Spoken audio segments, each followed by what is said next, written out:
Hello and welcome to St. Lucia Magazine, your weekly roundup of the nation's top stories in education, the economy, infrastructure, agriculture, and more.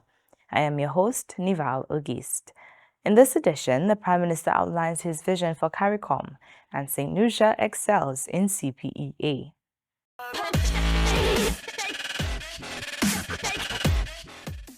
St. Lucia's Prime Minister has outlined his vision for the Caribbean community after assuming the chairmanship of CARICOM.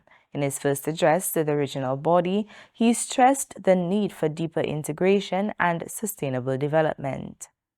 St. Lucia has officially opened the 51st regular meeting of the Conference of Heads of Government of CARICOM, welcoming regional leaders and officials to the island for high-level discussions on development priorities. Prime Minister Honorable Philip J. Pierre has formally assumed the chairmanship of CARICOM, using his inaugural address to call for a more results-driven approach to regional integration. He said CARICOM must shift its focus from commitments on paper to tangible outcomes that improve the lives of citizens. Prime Minister Pierre highlighted the pressures facing the region, including rising living costs, climate change impacts, crime, and global instability, noting that these challenges are being felt directly across Caribbean communities. CARICOM must move from conference rooms to communities, from rhetoric from reality, from communiques to results.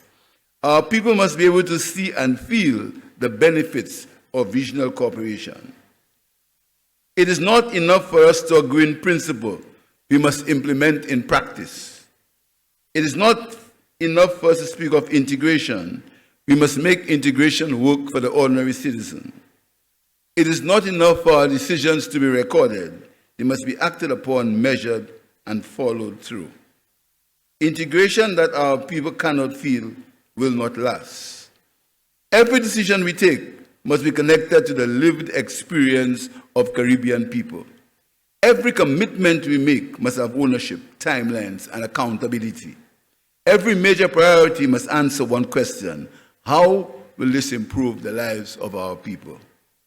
As CARICOM chairman, Prime Minister Pierre outlined several priority areas for his tenure, including regional security, climate justice, food security, economic renewal, strengthening the CARICOM single market and economy, and expanding opportunities for youth. He also underscored the importance of unity, warning that division could weaken the region's global influence. He called for a stronger, more resilient Caribbean community capable of responding effectively to modern challenges. We need a Caribbean community that is stronger, safer, more inclusive, economically stronger, and more confident in its destiny. We need to work strategically and tirelessly for the sustainability of the region. The 51st regular meeting of CARICOM Heads of Government continues in St. Lucia, where leaders are expected to advance discussions on security, climate resilience, economic integration, and regional development priorities. Reporting for the Government Information Service, I am Nival Auguste. St. Lucia has once again recorded an outstanding performance in the Caribbean Primary Exit Assessment, surpassing the regional average across every subject area. Desli Poyot reports. A total of 1,890 students sat the 2026 Caribbean Primary Exit Assessment, including 961 females and 929 males, with 6 candidates absent, while 105 students received special examination accommodations through the Ministry of Education's Special Education Unit. Registrar of Examinations, Patterson Abraham, reported an improvement in overall performance, with the national mean increasing from 77.24% in 2025 to 79.22% this year. The national performance of this year's exam, as indicated earlier, we attained a national mean of 79.22. That is an increase of 1.98 from our mean from 2025. Out of the 1,890 students who sat, 1,050 students or candidates, attained scores at or above the national mean. The registrar says St. Lucia also outperformed the regional average in every category measured. The island's overall results remains above the regional average, highlighting the island's continued strong performance relative to the regional average. Both male and female candidates recorded scores above the regional averages, while females maintained a higher average than males. We look at St. Lucia's performance versus that of the region. And the visual here indicates that St. Lucia outperformed the region in every single area. Overall, St. Lucia, our national mean was at 79.22. The region's mean was 72.35. All right? For females, the mean for the females was 80.47 compared to the regional mean at 73.84. Males for St. Lucia, 77.93% compared to regional mean of 70.86. So a difference of 7.07% for our males, right? But when we look at our in-house comparison, females continue to outperform males, the females attaining an average of 80.47% compared to our males 77.93%. Education officials say the results reflect the continued progress of St. Lucia's education system as students prepare to begin the next stage of their academic journey. For the Government Information Service, I am Desley Poyet. St. Lucia is taking a significant step towards empowering young people to become advocates for children's rights. John Emmanuel has the details. St. Lucia is set to take a major step in advancing child participation and advocacy with the launch of its inaugural Child Rights Ambassadors Program, an initiative designed to equip young people with the knowledge and skills to champion the rights and well-being of children. The program will be launched during a National Child Rights Symposium hosted by the Department of Equity, Social Justice, Gender and Older Persons in collaboration with UNICEF on July 1, 2026 at the Harbour Club Hotel, bringing together children, youth leaders, government officials, civil society organizations, and development partners. The symposium will provide an interactive platform for participants to deepen their understanding of the Convention on the Rights of the Child and engage in meaningful discussions on issues affecting children in St. Lucia. Blanda Lancelo is Director of Human Services. A key highlight of the event will be Children Speak, an intergenerational dialogue that will create opportunities for children and young persons to engage directly with decision makers and contribute to conversations aimed at advancing child rights and promoting collective action. Following the symposium, 20 participants will be selected to form St. Lucia's first cohort of child rights ambassadors. The selected ambassadors will undergo advanced training in leadership, advocacy, communication, and child rights education, and will also receive practical training in photography and visual storytelling from July 6th to the 10th. The initiative underscores the government of St. Lucia's commitment to ensuring that children are not only protected but empowered to participate meaningfully in decisions that affect their lives. Still to come, the southern campus of the South Louis Community College reopens and the official opening of the Mount Pima Public Beach Park. Stay with us. On July 1st, Prime Minister Honorable Philip J. Pierre will assume the chairmanship of CARICOM on behalf of St. Lucia. But what does that actually mean? Does the chairman run CARICOM? Does the chairman make all the decisions? The answer is no. CARICOM is a community of countries and no single country makes decisions on its own. The chairman's role is to help keep CARICOM focused, organized, and moving forward. Think of it like the captain of a team. The captain does not play the game alone, the captain does not make every decision, but the captain helps keep the team focused, united, and moving in the same direction. In much the same way, The chairman helps guide the work of CARICOM. The chairman leads discussions among heads of government. The chairman helps countries find common ground on important regional issues. The chairman also represents CARICOM when the community meets with other countries and international organizations. So why does this matter? For 6 months, St. Lucia has the opportunity to help shape decisions on issues that matter to Caribbean people. It is a responsibility, but it is also an opportunity to provide leadership on the issues facing our region. Prime Minister Pay has said that the chairmanship is not merely a ceremonial position, it is a call to service. His chairmanship will be guided by a simple principle. CARICOM must deliver results that people can see and feel in their everyday lives.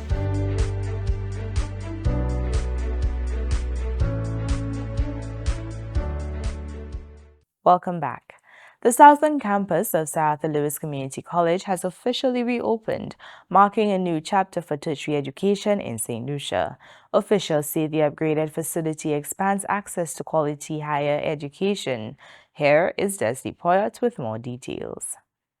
The reopening of the southern extension of the Sir Arthur Lewis Community College has marked a new chapter for tertiary education in St. Lucia.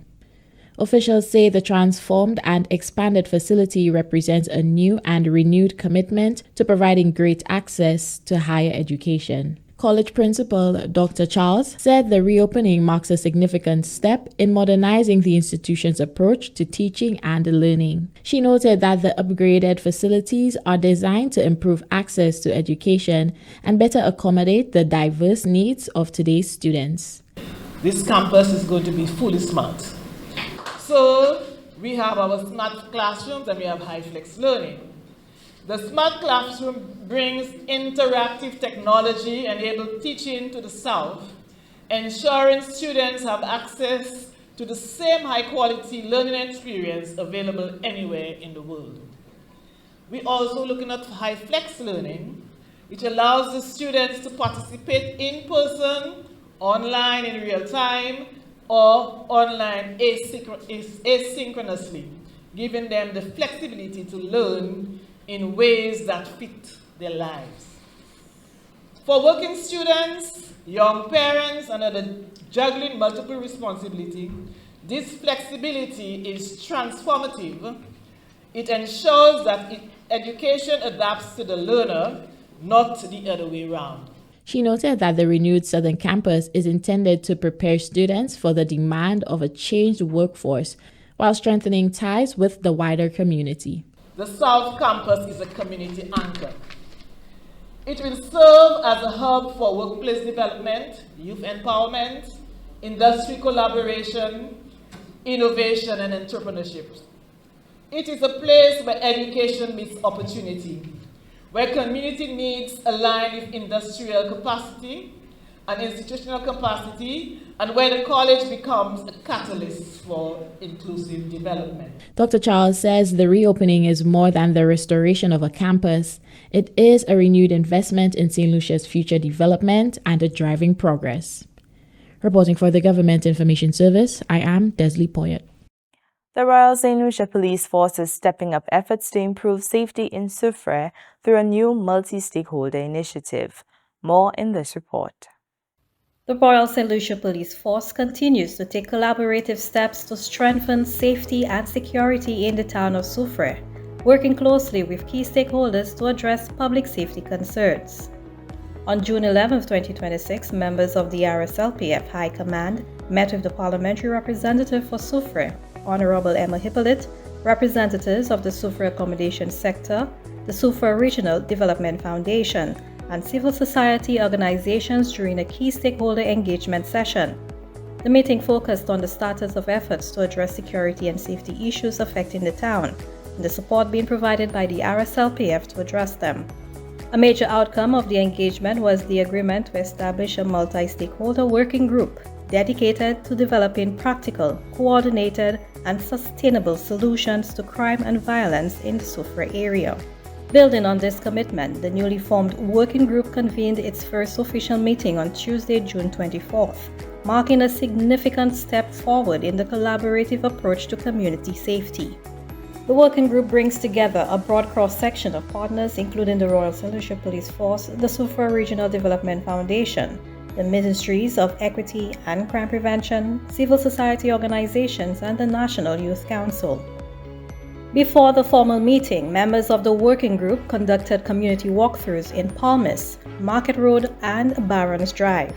These field engagements allowed stakeholders to interact directly with residents, listen to their concerns, and gain first-hand insight into the challenges affecting their daily lives, as well as the improvements they wish to see within their communities.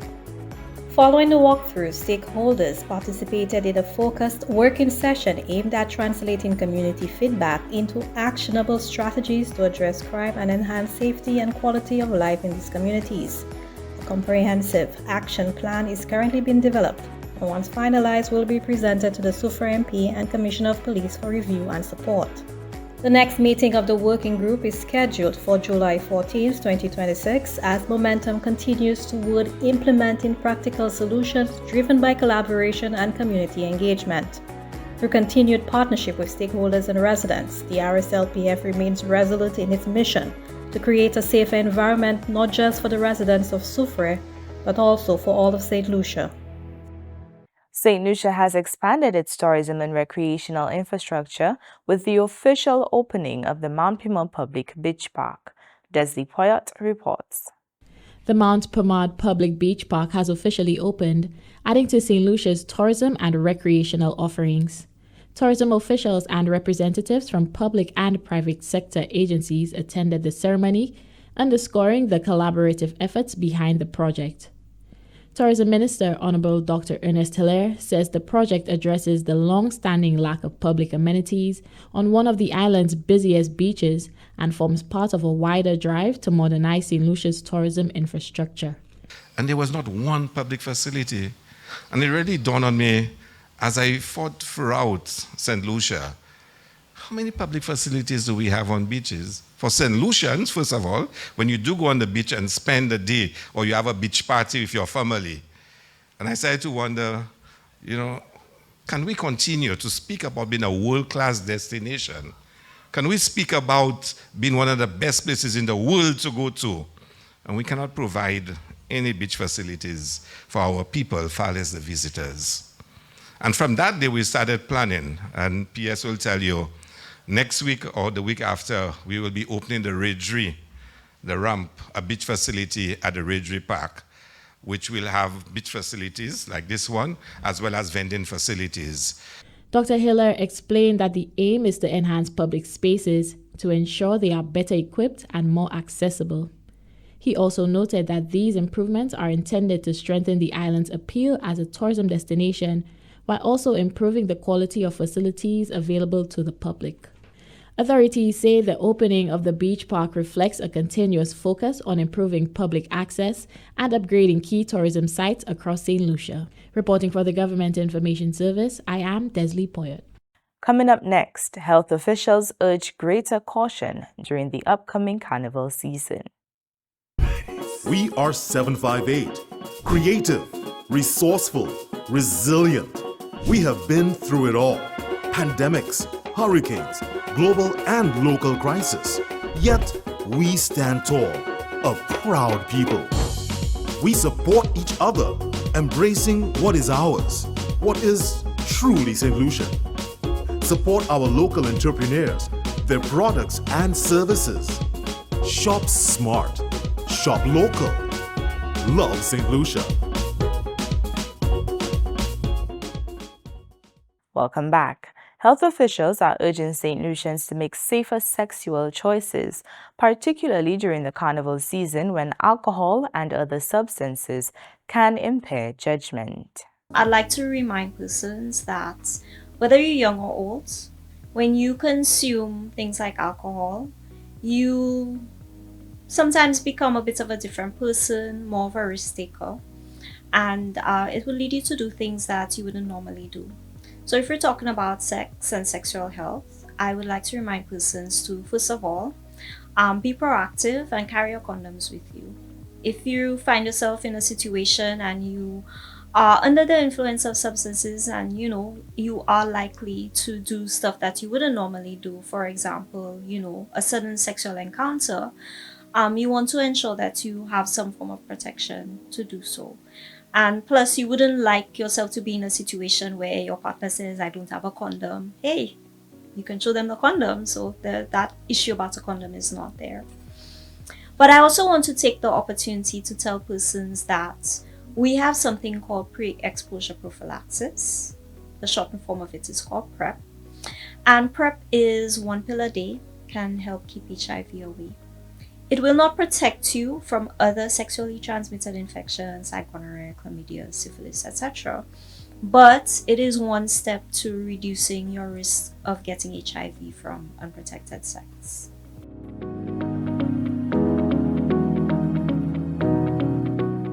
I want persons to think of safe sex like health, okay? So we hear about good oral health, we hear about practicing good nutrition, we hear about heart health, skin health, eye health, your mental health as well.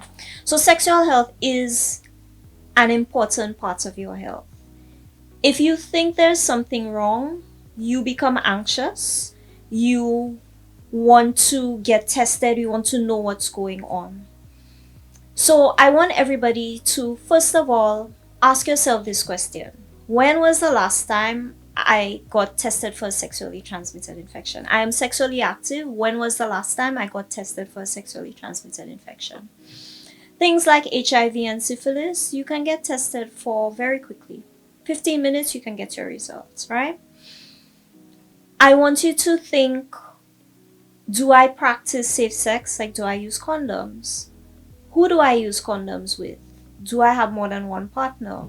Do I decide which partners I use condoms with and why?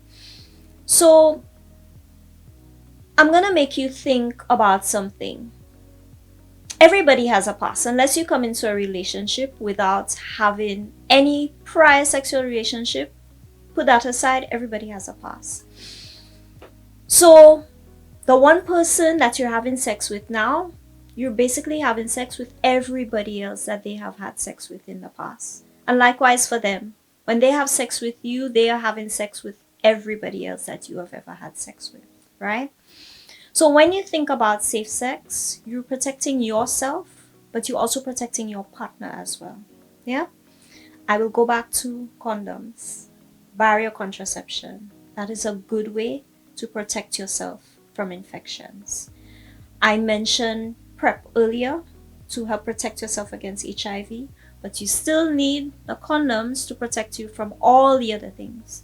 The syphilis, the hepatitis B, the chlamydia, the gonorrhea, whatever else is out there. Yeah? One thing else I will say, when you may have one-off encounters, we understand that, and I've already said, carry your condoms, be proactive so that a situation happens, you have the protection available. If you are engaging in a long-term relationship and you want to, continue on with that person, I would suggest, as partners, you both get tested. Yeah? You get tested for HIV, syphilis, etc. And share your results. Be open. So everybody knows what page you're starting on. Yeah? Somebody has HIV, they can have a healthy sexual relationship. That's why we have condoms. That's why we have pre-exposure prophylaxis. So things can happen out there. If you have a sexually transmitted infection, doesn't mean that you can never have sex again. You need to speak to your doctor and understand what is out there for you, how you can be treated, and how you can engage in a healthy sexual life. Road accidents in St. Lucia are being described as more than just a traffic concern, with officials warning they are also having a significant impact on the country's economy. The National Competitiveness and Productivity Council says collisions are costing valuable work hours, straining emergency services, and reducing overall national productivity. Glenn Simon has the details. Road accidents cost St. Lucia far more than damaged vehicles. According to the National Competitiveness and Productivity Council, NCPC, they also cost the country valuable working hours, increase business expenses, strain emergency services, and reduce national productivity. Addressing a special assembly of the Royal St. Lucia Police Force, NCPC Director Lisa Fleury-Montoute described road safety as a critical economic issue that deserves national attention. The call came during a special meeting of the Royal St. Lucia Police Force, attended by Prime Minister and Minister for National Security, Honorable Philip J. Pierre, Police Commissioner Vern Gard, the force's senior leadership, and approximately 400 police officers. Road safety is often viewed solely as a transportation or law enforcement issue. However, it is much broader than that. It is a national productivity issue. She pointed to the rapid growth in vehicle ownership across the island as another challenge.